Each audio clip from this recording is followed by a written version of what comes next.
Hello dear student, welcome to license concept. तो student again मैं आपके लिए सीएसआर एमसीक्यू लेकर आया हूँ। ये जो क्वेश्चन है वो सीएसआर जून 2023 के अंदर आया हुआ एमसीक्यू है। तो अपन इस क्वेश्चन को सॉल्व करते हैं। देखो क्वेश्चन क्या बोल रहा है। A temperature sensitive as Bombay mutant exhibit cell cycle arrest both at the G1 to S as well as at the G2 to M transition phase. This is possible a mutant of। तो यहाँ पे हमें बताना है कि temperature sensitive है S Bombay. इनमें इनका इन्होंने बोला है कि जो म्यूटेंट एक्सिबिट सेल साइकिल है इनको अरेस्ट कर सकते हैं अपन G1 एस में और G2 एम के अंदर ट्रांजिशन के अंदर। G1 से एस में हमें पता है ना, जो सेल होती है वो G1 से कहाँ पे जाएगी, एस में जाएगी। ठीक है, एस से अगर अपन को पता है तो G2 के अंदर, G2 से कहाँ होती है ये आपके G2 और एम एम फेज के अंदर जाती है। ठीक है, तो अगर अपन को पता है ट्रांजिशन, एक तो होता है ट्रांजिशन कौन सा, G1S ट्रांजिशन होता है, एक G1S ट्रांजिशन होता है और एक होता है कौन सा, G2M ट्रांजिशन होता है। तो यहाँ पे हम क्या करते हैं, इस जगह पे सेल को हम अरेस्ट कर सकते हैं और इस जगह पे भी अपन सेल को अरेस्ट कर सकते हैं। तो सेल को अरेस्ट अगर अपन यहाँ दो जगह पे कर सकते हैं तो हमें यही बताना है कि जो आपका सैक्रोमाइसिस बॉम्बे है, एस बॉम्बे है, इसके अंदर ऐसा कौन है जो कि first second third and fourth में से जो कि सेल अरेस्ट के लिए या इसके अंदर इनमें से कोई कौन है जिसके अंदर म्यूटेशन हो जाए तो सेल अरेस्ट कर सकते हैं। तो देखो बच्चों, यहाँ पे हमें कुछ नॉलेज हमें होनी चाहिए। मैं बता देता हूँ। देखो कुछ एक टेबल में बना रहा हूँ, आपको ये थोड़ा लिखनी है। देखो यहाँ पे मैं लिख रहा हूँ ऑर्गेनिज्म। ठीक है, यहाँ लिख रहा हूँ मैं साइक्लिन और इधर लिख रहा हूँ मैं सीडी। ठीक है, एंड ऑर्गेनिज्म में एक तो यहाँ पे इन्होंने नाम दिया ही है, अपन दो पढ़ेंगे। एक तो इन्होंने नाम दिया है एस बॉम्बे। इनके अंदर जो साइक्लिन होगा ना, वो साइक्लिन होता है बच्चों CDC13। और CD के कौन सा होगा, CD के होगा CDC2, जिसको हम बोलते हैं एक तरह से क्या, CDK1। क्या बोलेंगे, CDK1। ठीक है, एक और है यहाँ पे हमारे पास सेकंड नंबर का क्या है, एक और होता है सैक्रोमाइसिस एस CEREVISIA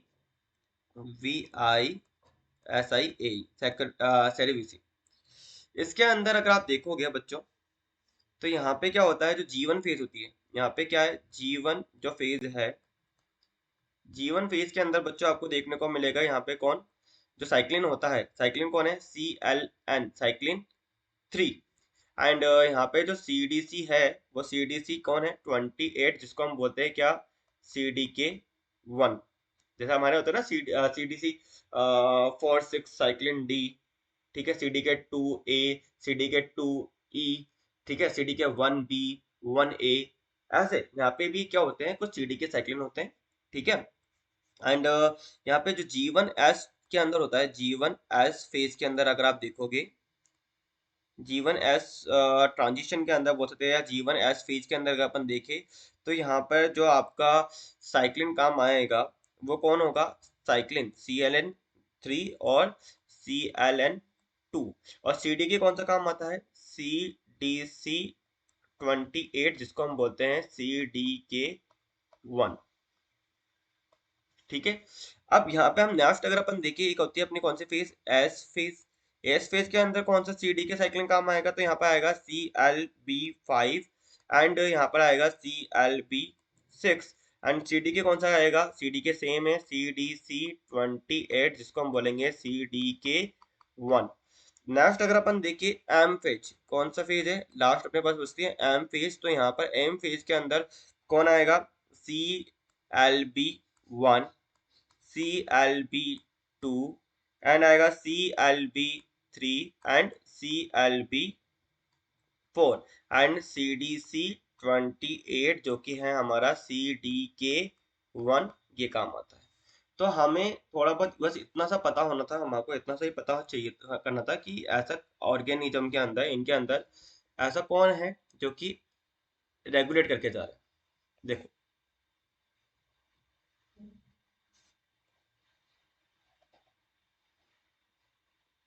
या आप इसको ऐसा बना सकते हो, एक मिनट, ये लो,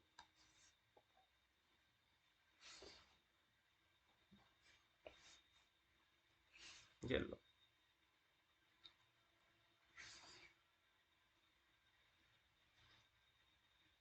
ठीक है बच्चों, बस आपको बस इतनी नॉलेज होनी थी, इतने ही अपन को पता करना था कि ये आपकी सीडी के साइकिलिंग कौन कौन से है। अगर आपको बस इतना सा पता था ना, तो आप इस क्वेश्चन को सॉल्व कर सकते थे आराम से।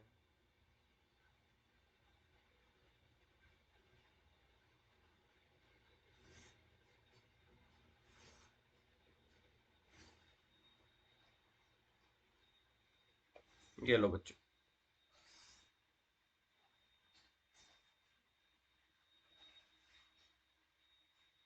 ये लो। बस हमें इतने से नॉलेज होनी थी कि एस पॉम्बे के अंदर साइकिलिंग कौन सा है, सीडी के कौन सा है, एंड एस सेरेविसी के अंदर जीवन के अंदर कौन सा साइकिलिंग काम आएगा और सीडी के कौन सा काम आएगा। इस बिहाफ पे हमें ये क्वेश्चन को सॉल्व करना था। ठीक है। अब क्वेश्चन में हमसे पूछा गया है कि a temperature sensitive S form mutant exhibit cell cycle arrest both कहाँ पे होगा, जीवन एस के अंदर as well as G two M के अंदर होगा। तो ऐसा कौन है, ऐसा कौन है जिसके म्यूटेशन की वजह से या जिसके अंदर कोई म्यूटेंट होने की वजह से सेल साइकिल क्या हो गई, अरेस्ट हो सकती है। सेल साइकिल क्या हो सकती है, अरेस्ट हो सकती है। तो हम क्या देखेंगे यहाँ पे,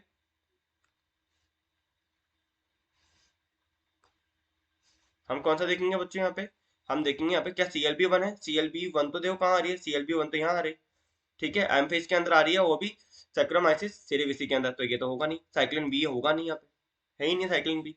तो सी डी सी टू क्या आएगा, सी डी सी टू। देखो कहाँ पर दे रखा है सी डी सी टू, ये रहा। देखो किसके अंदर दे रखा है, एस्पोम्बे के अंदर दे रखा है। तो सही बात है, C D C two is responsible for what. ठीक है, C D C two and C L B one. C L B one का दे रखा है, देखो C L B one, C L B three sorry, ये रहा। तो ये तो आता ही नहीं है इसके अंदर, तो ये तो गलत हो जाएगा। इसलिए C L B one, C L B three तो आएगा नहीं, इसलिए गलत है। सी डी सी टू आएगा definitely, C D C two just like C D के वन ही है ये। ठीक है।